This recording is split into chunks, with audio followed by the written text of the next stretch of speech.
OTT এখন পর্যন্ত যেটা ওই একটা ফ্রিডম টু দ্য রাইটার সেটা একটা পেয়েছে, যে কারণে আসলে ওটিটির গল্পগুলো, সেটা আমি দুই বাংলার থেকেই বলছি, বা আমি আমার যেহেতু আমি আমার এখান থেকে যে গল্পগুলো আমরা বানাই, আমাদের তো নানা রকমের পর্যায়ে দিয়ে আসলে অনেক কিছু কাজ করতে হয়। তো ওইখানে আমাদের মনে হয় যে এরা নিউ জেনারেশন অফ ডিরেক্টরস, তারা আসলে they want to tell their own story.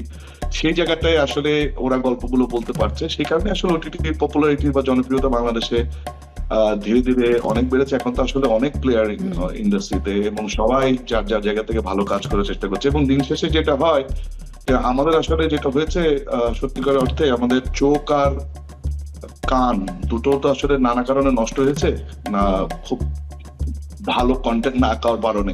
তো সবাই যদি এই একটা জায়গায় এসে বলে যে আমরা একটু কোয়ালিটি কন্টেন্ট করবো, এবং নিজের দেশের কন্টেন্টের, নিজের দেশের, আমার দেশের সোসাইটিতে হবে, তাতে হবে অডিয়েন্স একটু নতুন কিছু পায়। সে অ্যাক্টর অ্যাক্ট্রেস থেকে শুরু করে যারা যারা নির্মাতা যারা আছে, তাদেরও আসলে ওই শো ফেস করার একটা সুযোগ থাকে, জি।